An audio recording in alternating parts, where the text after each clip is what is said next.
I welcome you all on AC Plus YouTube channel. SSC JEE pre 2022 का जो भी exam हुआ था 14th ऑफ नवंबर 15-16 नवंबर में, तो उसका रिस्पॉन्स शीट आ चुकी है और आई होप आप सभी ने अपने मार्क्स टैली कर लिए होंगे और इसी के रिगार्डिंग हमने कट ऑफ प्रेडिक्शन भी किया है। सो आप वहां से अपने मार्क्स को टैली कर सकते हैं कि आपका SSC JEE प्री एग्जाम में क्या स्कोर है और आप मेंस का एग्जाम देने जा रहे हैं या नहीं जा रहे हैं। यहाँ पर SSC JEE मेंस का जो एग्जाम है और प्री का, पहले ऐसा देखा गया है कि ज्यादा इनमें गैप नहीं होता है। जो गैप होता है मेनली वो 2 मंथ्स 3 मंथ्स का होता है। तो आप अपने टाइम आपको कितना मिले उसको आप साइड में रख दीजिए, बट आप ये मेन टारगेट लेकर चलें कि आपको 2 मंथ्स और 3 मंथ्स में अपने आप को प्रिपेयर करना है for SSC JEE mains examination. देखिए, जो SSC JEE प्री का जब आपने प्रिपरेशन किया तो वो जो जर्नी होती है थोड़ी डिफिकल्ट होती है, क्योंकि उसमें आपको टेक्निकल एंड नॉन टेक्निकल दोनों प्रिपेयर करना होता है। बट SSC JEE मेंस, अगर आप प्री का अच्छे नंबर उसमें ला रहे हैं तो SSC JEE मेंस का जो आपका जर्नी होगा वो काफी आसान होने वाला है, क्योंकि इसमें जिस टेक्निकल पार्ट में आपका एक्सपर्टाइज होता है वही क्वेश्चंस यहां पर आने वाले हैं। और कैसा एक SSC JEE मेंस का पैटर्न होता है, ऐसे स्टूडेंट जो पहली बार देने जा रहे हैं उनको भी यहां से आइडिया लग जाएगा। जो सेशन के अंदर मैं यही डिस्कस करूंगा कि SSC JEE मेंस का पैटर्न कैसा होता है और किस सब्जेक्ट्स से ज्यादा क्वेश्चंस टेक्निकल में पूछे जाते हैं। ठीक है, तो पूरा जो पेपर है वो आपका पूरा टेक्निकल ही है, सिविल इंजीनियरिंग के ही सब्जेक्ट्स यहां पर आपको पूछे जाएंगे। तो यहां पर जैसा कि आपको दिख रहा है ऑनलाइन एंड ऑफलाइन बैचेस भी अवेलेबल हैं, जल्दी स्टार्ट होने वाले हैं, तो वो भी आपको उसका इंफॉर्मेशन भी आपको आगे नोटिफाई की जाएगी। बट अभी हम बात करते हैं SSC JEE मेंस का एग्जाम कैसे होता है और क्या इसके अंदर हमें इन सब्जेक्ट्स पे हमें ज्यादा फोकस करना है अच्छे मार्क्स लाने के लिए। सो SSC JEE मेंस का जो पेपर है, ठीक है, ये कन्वेंशनल टाइप है, मींस पूरा सब्जेक्टिव पेपर होगा। ठीक, यहां पर सिर्फ टेक्निकल ही क्वेश्चंस आपसे पूछे जाएंगे। जितने भी आपके सब्जेक्ट्स हैं, 12 जो सब्जेक्ट्स हैं, वो सब्जेक्ट्स कौन कौन से मैं आपको बताऊंगा। तो उसमें टोटल ये जो पेपर है इसके जो मैक्सिमम मार्क्स होते हैं इट इज 300 मार्क्स का पेपर होता है। जो आपको यहां पर टाइम अलॉटेड होता है ये 2 आवर्स होता है, दैट इज 120 मिनट्स। सो सबसे मेन चैलेंजिंग पार्ट यही है। क्वेश्चन सिंपल होते हैं, आप कवर कर लेंगे, बट सबसे चैलेंजिंग पार्ट क्या है? 120 मिनट में पूरे पेपर को कंप्लीट करना, और पूरा नहीं तो जितना मोस्ट ऑफ कि आप एक अच्छा स्कोर वहां पे क्रिएट कर पाए। दूसरी चीज यहां पर ये कि जब हम मेंस का यहां पर पेपर देने जाते तो कितने क्वेश्चंस आते हैं ये हमें पता होना चाहिए। तो जो नंबर ऑफ क्वेश्चंस हैं यहां पर वो टोटल 6 क्वेश्चंस होते हैं, और यहां पर जो हर एक क्वेश्चन है वो 60 मार्क्स का होता है। Each question is of 60 marks. So इस 6 में से हमें जो क्वेश्चन नंबर 1 होता है वो कंपल्शन होता है, वो कंपल्सरी होता है। रिमेनिंग जो 5 हैं उनमें से हमें एनी 4 सिलेक्ट करने होते हैं, वहां पर हमारे पास चॉइस होती है। तो टोटल 6 क्वेश्चन होंगे, पहला क्वेश्चन करना कंपल्सरी है, और जो रिमेनिंग आपके पास 5 क्वेश्चंस हैं उनमें से कोई भी आप 4 सिलेक्ट कर सकते हैं। सो टोटल अगर आपको 5 ही क्वेश्चन यहां पे करने हैं, कितने क्वेश्चन करने हैं? 5 क्वेश्चन और 60 मार्क्स। सो इसलिए आपका जो पेपर है उसका मैक्सिमम मार्क्स जो हो जाता है वो हो जाता है 300। तो ये अप्रोच आपको बना के चलनी है कि हमें सिलेक्शन मोड में भी वहां पे काम करना है शुरुआत में, कि हम पेपर स्टार्ट होने से, जब पेपर हम लिखने जा रहे हैं, जब टाइम स्टार्ट हो गया है, तब हम फटाफट 10-15 मिनट में देख लें कि कौन कौन से क्वेश्चंस हैं लगभग, और क्या हमने अच्छे से प्रिपेयर कर रहा है, कौन सा पार्ट हमें छोड़ना है, ये हम पहले ही सोच लें।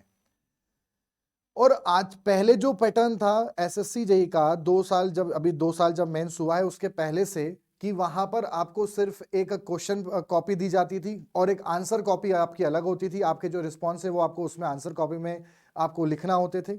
बट अभी ऐसा है कि वहां पर आपको एक पूरा पेपर दिया जाएगा जिसमें हर क्वेश्चन के नीचे कुछ स्पेस ब्लैंक होगी और उसी में आपको लिखना है। तो दूसरा चैलेंजिंग पार्ट आजकल बच्चों के लिए आ गया कि एक तो पेपर को आपको 2 आवर्स में कंप्लीट करना है, दूसरा चैलेंजिंग पार्ट है कि जितनी जगह वहां दे रखी उतना आपको कवर करना है।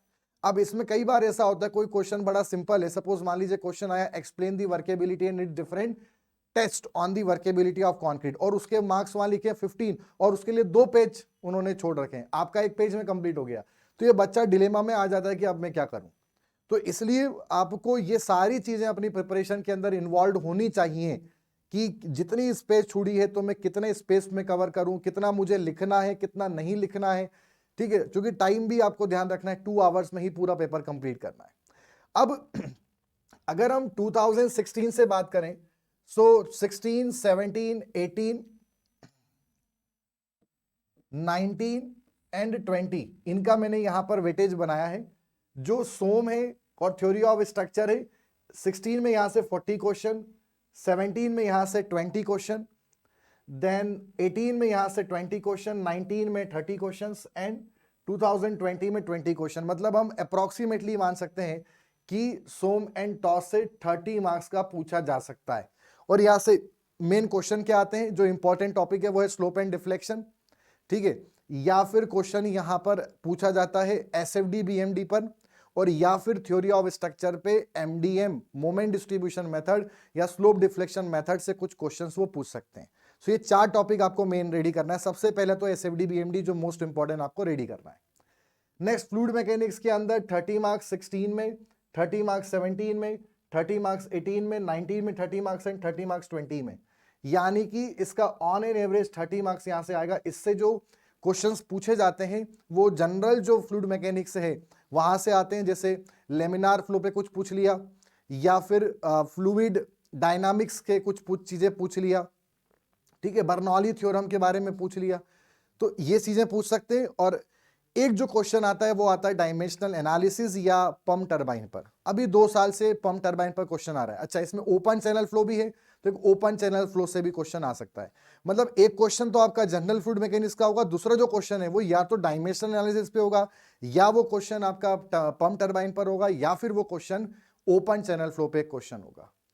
नेक्स्ट आरसीसी में 50 marks, 40 marks, 40 marks, 30 and then 40, means RCC का जो वेटेज है वो लगभग 40 मार्क्स यहां पर आएगा। आरसीसी से 2 क्वेश्चन आ सकते हैं, एक जनरल डिजाइन ऑफ बीम जो होता है वहां पे कुछ मोमेंट ऑफ रेजिस्टेंस कैलकुलेशन पर क्वेश्चन आ सकता है, या सिंगली रेनफोर्स और डबली रेनफोर्स पे कुछ क्वेश्चन आ सकते हैं। और दूसरा जो क्वेश्चन आता है वो या तो स्लैब पर आएगा, या तो कॉलम पर आएगा, या फुटिंग पर आएगा। तो स्लैब कॉलम फुटिंग पर कुछ डिजाइनिंग क्वेश्चन आएगा, वो 25 मार्क्स का होगा, और जो एक छोटा क्वेश्चन आएगा वो 15 मार्क्स का होगा। स्टील की अगर हम बात करें 25 marks 16, then 30, then 25, then 30 and then 25, तो इसका ऑन एन एवरेज जो वेटेज है वो 30 के आसपास है। इसमें से जो क्वेश्चन आता है वो आएगा इसेंट्रिक कनेक्शन, या कॉलम के ऊपर क्वेश्चन, या लेसिंग बटन के ऊपर क्वेश्चन आएगा, ठीक है। प्लास्टिक एनालिसिस पे पूछ सकते हैं, बट आने के चांसेस थोड़े से कम है, कुछ बेसिक पूछ सकते हैं, बट मेनली अगर आपको रेडी करना है तो कनेक्शन पार्ट, बेसिक जो कनेक्शंस है, concentric connection, eccentric connection and then lacing batten की डिजाइनिंग और कॉलम की designing. BMC 15 marks, 30 marks, 30, then 55, then 30 marks. So BMC का वेटेज थोड़ा सा कम है, बट धीरे धीरे बढ़ रहा है, पहले इससे कम था, अभी हम मान सकते हैं 30 के आसपास। और यहां पर मेनली जो क्वेश्चन आते हैं वो या तो टिम्बर से आएगा, या सीमेंट से, या कंक्रीट, और उनकी प्रॉपर्टीज, कोई प्रॉपर्टी पूछ सकते हैं, जैसे कंक्रीट की प्रॉपर्टी, वर्केबिलिटी या स्ट्रेंथ पे टेस्ट पूछ लिए, ठीक है। टिम्बर पे सीजनिंग या टिम्बर के डिफेक्ट्स के बारे में कुछ शॉर्ट नोट्स के बारे में आपसे पूछ लिया, ऐसे कुछ क्वेश्चन आएंगे। तो ब्रिक्स की गुड क्वालिटीज क्या हो सकती हैं ब्रिक्स की, वो आपको मेंशन करना है। टाइप्स ऑफ ब्रिक्स, तो brick, timber, concrete and cement, ये मेन आपको रेडी करना है। एस्टिमेशन कॉस्टिंग पहले 16 में नहीं था, 10 marks, 10 marks, 20 marks and 15 marks, तो लगभग हम मान सकते हैं ऑन एन एवरेज इसका मोटा मोटा पोर्शन 10 मार्क्स के आसपास क्वेश्चन आएगा। और ये क्वेश्चन एक कुछ 4-5 टर्म दे देंगे आपको एस्टिमेशन कॉस्टिंग की, वो लिखने को आ जाएगा। या तो कॉन्ट्रैक्ट टेंडर्स को आप रेडी कर लीजिए, और साथ में जैसे वैल्यूएशन का पार्ट है, डेप्रिसिएशन है, सिंकिंग फंड है, सेल्वेज वैल्यू है, स्क्रैप वैल्यू है, ऑब्सोलेसेंस है, इन्हीं पर मेन क्वेश्चंस पूछे गए हैं, तो इनको आप रेडी करिए, वैल्यूएशन की जो टर्म्स हैं। नेक्स्ट अगर हम बात करते हैं इरिगेशन पार्ट की, तो इरिगेशन में 15 marks, 30, then 45, then 20 and then 45, मतलब धीरे धीरे इसका वेटेज बढ़ रहा है। ऑन एन एवरेज 30 मार्क्स हम मान सकते हैं। इरिगेशन से मेनली डैम पर क्वेश्चन आते ही आते हैं। डैम की जो डिजाइनिंग होती है, ठीक है, कॉन्क्रीट डैम, ग्रेविटी डैम, इनकी डिजाइनिंग को आप अच्छे से रेडी करिए, ठीक है। और जो वाटर रिक्वायरमेंट है और इरिगेशन एफिशिएंसीज हैं, वहां से कुछ न्यूमेरिकल इसमें पूछता है। ड्यूटी डेल्टा के बारे में भी कुछ छोटा मोटा बेसिक चीजें पूछी जा सकती हैं।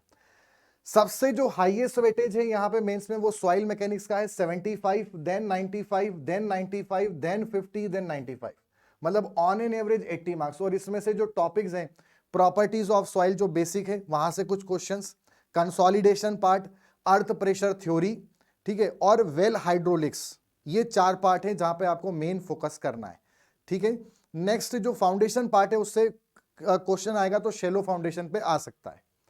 नेक्स्ट अगर हम एनवायरनमेंट की बात करते हैं, 50 marks, 15, then 15, then 30, then 15 marks, मतलब ऑन एन एवरेज एनवायरनमेंट का जो वेटेज है वो थोड़ा कम हो चुका है और वो 15 मार्क्स के आसपास है।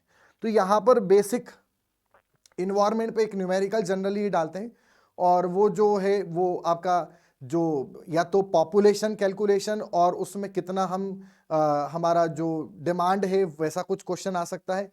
आइदर यहाँ पे क्वेश्चन है जो आपका सीवेज ट्रीटमेंट रिलेटेड कुछ न्यूमेरिकल ये पुट अप कर सकते हैं। नेक्स्ट हाईवे से डिस्कस करेंगे तो 30 marks, then 15, then 15, then 15 and then 15 marks. So highway का ऑन एन एवरेज वेटेज हम मान सकते हैं 15 मार्क्स। और यहां पर वो कुछ बेसिक न्यूमेरिकल आपका ज्योमेट्रिक डिजाइंस पे जनरली पूछते हैं, या ट्रैफिक स्टडीज पे भी क्वेश्चन आया, तो ट्रैफिक स्टडी और एक ज्योमेट्रिक डिजाइन। सर्वेइंग के अंदर 30 marks, then 30, then 15, then 35, then 15। तो ऑन एन एवरेज इसका जो वेटेज है वो 20 मार्क्स के आसपास है। एक या दो क्वेश्चन सर्विंग से आ सकते हैं, और मेनली लेवलिंग और बियरिंग्स जो होते हैं उन पर आप क्वेश्चंस रेडी करिए, वहां पे ज्यादा क्वेश्चन देखे गए। रेलवे का वेटेज पहले नहीं था, देन 15, देन 15, देन 15, तो कॉन्स्टेंटली इसका वेटेज जो भी है वो 15 मार्क्स का है। तो रेलवे के अंदर जो परमानेंट वे है उसकी प्रॉपर्टीज, बलास्ट, इनकी प्रॉपर्टीज रेडी करिए, gauges, different types of gauges, उनके बारे में यहां पर इन्होंने पूछा हुआ है, तो इस पोर्शन को रेडी करें। अब बात आ जाती है कि सर वेटेज तो हमें समझ में आ गया, किस किस टॉपिक पे वर्क करना है ये समझ में आ गया, बट अब सर हम प्रिपरेशन कैसे करें? तो इसी के लिए एईसी की टीम जल्द ही आपके लिए ऑनलाइन एंड ऑफलाइन, ऑनलाइन में भी लाइव बैचेस आपको प्रोवाइड करेंगी, और कुछ ही टाइम में ये स्टार्ट होने जा रहा है। उसका इंफॉर्मेशन आपको नेक्स्ट वीडियो के थ्रू मैं प्रोवाइड करूंगा, ठीक है। Previous year papers, previous year content, ठीक है, साथ में कैसे कैसे क्वेश्चंस आए और कैसे लिखा जाता है, ये सारी चीजें आपको प्रोवाइड की जाएंगी। सो वीडियो के राइट साइड में आपको नंबर दिख रहा है, उसके बारे में अगर आप प्रिपरेशन करना चाहते हैं तो वहां पर आप उसके लिए वहां पे कांटेक्ट कर सकते हैं बैचेस की इंफॉर्मेशन के लिए। सो आई होप कि आपको एसएससी जेईई मेंस के बारे में एक वेटेज और एक क्या इसमें पैटर्न होता है उसका आपको आइडिया लगा होगा, ठीक। Thank you.